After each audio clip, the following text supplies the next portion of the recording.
Robert, you're on the air worldwide. Go ahead from Florida. Hey, Alex, real honor to be here. Been listening to you for about 5-6 years. I support you. I buy your stuff. I spread the word the best I can. I just got 2 points I want to make real quick.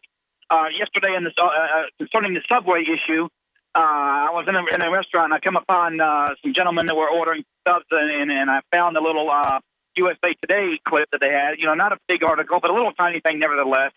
And I had a printout of the thing that the food they put on. And I said, by the way, you know, this is what's in the bread. You know, make a long story short here. And they said, oh, well, it's not going to kill me today. As a matter of fact, not only am I going to get one sandwich, but I'm going to get 2 sandwiches. And he went and ordered 2 sandwiches and doubled up on bacon and everything. And then just to further throw the pot in the fire, he says, oh, I suppose you don't want me using my cell phone, too, because it's killing me. And he made a call and put it up to his ear. Oh, no, look at it. It's radiating me. People like that, you just can't get. Well, they're invincibly ignorant, and they wear their apathetic behavior like a shield, and they think you're weird trying to warn them. But I'll guarantee you, when that guy's getting chemotherapy, crawling around, you know, crapping his liver out or whatever, he's not going to be happy. And it's the people that don't care, and none of us are perfect.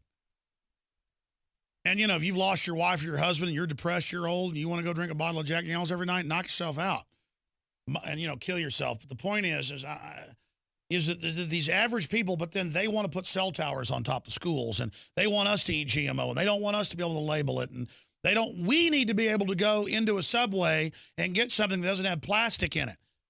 They're like, well, that's their choice to put plastic in it. No, it's not. It's illegal all over the world. You know? I mean, I can't find gum that doesn't have aspartame in it. And it makes you go blind, and then we got to pay for it with the healthcare system going bankrupt. These people are idiots. So if you want to smoke cigarettes, smoke them. But don't, all the cell phones and the rest of it, great points, is I have a right to tell you it's bad. Anything else? Yes. Also, I don't forgot my train of thought, but I pretty much agree with a lot of stuff you say. But, you know, usually when I try to warn people, not only about that, but, you know, smart meters, the surveillance, the stuff, oh, I got nothing to hide type of attitude. And my last thing is, you know, I know you're pretty much not anti-police, but when I see all these videos and I hear all this, I'm at the point now when I see a cop, I just look at him in total disgust.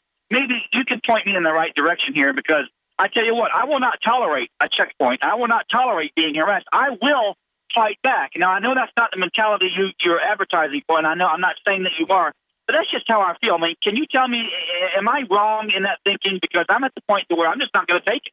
I will not submit. I hear you, Robert, and God bless you. Well, our forebears wouldn't put up with this, but they didn't offensively go out and look for trouble. Here's the deal. We're in a rock and a hard place here between that, because the globalists are federalizing and twisting the police and brainwashing them and slowly turning them into these mindless enforcers. Then they go out and confront the public. The public gets sick of it, and the public starts hating the police, which only drives the police more into the thick black ski mask armored vehicle line. Not the thin blue line, but the thin Homeland Security foreign takeover line. That drives them into the hands of that system instead of us engaging the police and with positive reinforcement. You know, the new magazine that's available in bulk at cost has a lot of good stories about good cops, and it has stories about bad cops. We explain why the cops are becoming bad, and there's always been problems. I mean, look, you got to have civil magistrates, you got to have some courts, you got to have some type of system for contracting. I believe in a very small government, but humans have not shown that we can live without government or laws.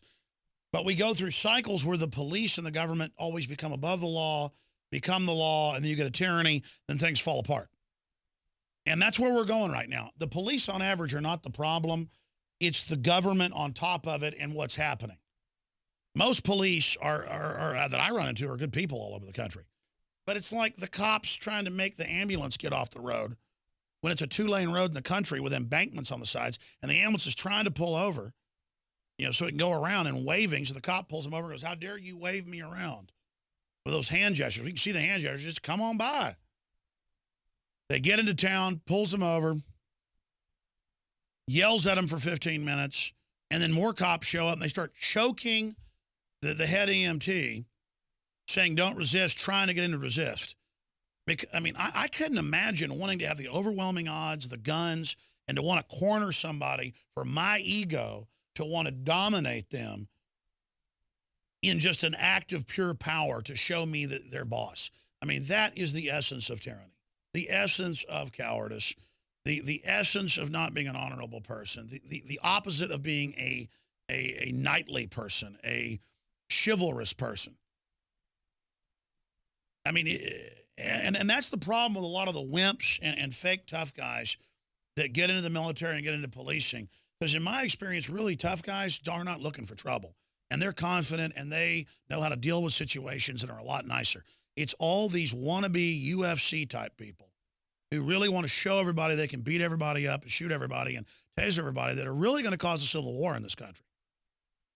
And once it kicks off, I mean, the reason people say, let's get some violence going here, do you have any idea what that's going to be like, folks? Let me tell you. People start violence with me offensively and hurt my family. I mean, you know, I'm not sitting here saying I'm the meanest guy around, but let me tell you, I could tear some stuff up real bad. Real bad. A one-man wrecking crew, like right out of the movie Terminator, folks. But the whole point is that I'm wrecking crew in the Infowar. I'm smashing the enemy up front worldwide, head on. That's where the real power is at. And that's what everybody should do is in the Infowar, absolutely commit 110% every day to ram your fist upside the head of the liars. And we got them down right now. It's time to kick their ribs in, stomp their head in, smash them, take them out, politically kill them. That's what we're doing. We are savagely, viciously attacking the enemy with the truth. And we're not thinking about who's winning. It's like a knife fight. We're just getting in there, staying back from their hands, and just stabbing that knife in as best we can, as hard as we can, to get it into organs. And that's what it comes down to, folks. You're not going to win a fight. So many fights, somebody punches you and gets a good look in and then waits to see you fall over. No, that's the person that loses the fight. It's like somebody in a race who keeps looking back to see if they're going to win. Don't look back, folks. We're fighting people just like we are. They bleed red. And a lot of you that are wanting to shoot in war and wanting to go kill a bunch of people because you're tired of being pushed around, I know at a primitive level you want to do that, and I'm not saying you're a bad person. These people want to fight with you, you're ready to give them one. I get it. And unfortunately, you'll probably get a chance to do that. The problem is the globalists are going to sit offshore while all this is going on. And I'd say that to all the police and military as well. We've got the military. We've got the military. They're awake. They love freedom. They know what's going on. They know treason when they see it. We're very close to getting the police. Very close. Very close. And I just, you know, talking about killing cops is not the way to fix things. I'm just going to tell you right now. The police are the manifestation of this sick society. They're a manifestation of the moral decline. I mean, the general public is very immoral now, on average. The general public is sneaky, backstabbing, manipulative. I mean, the police are now, the problems you're seeing are a manifestation of the thug culture that is permeating and infesting everything. And so I would say this. I would prepare defensively to defend yourself and to not be taken to a forced labor camp, and that is the public plan. I'm not going to a forced labor camp, folks. It's just not happening. Symbols are powerful, and the globalists have hijacked the symbols of America. They've turned them into their own symbols. Well, we are restoring the idea of the true republic, not the counterfeit globalist empire, by promoting the icon George Washington and others. That's why we're rolling out an 100% made in America line of incredible pro-liberty apparel. We are repopularizing liberty.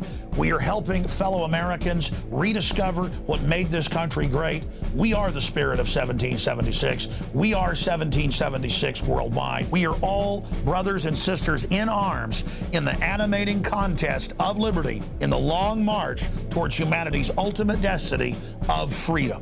Visit madein1776.com today and vote with your dollars to promote truly made in America, high-quality products, and promote the ideals of liberty.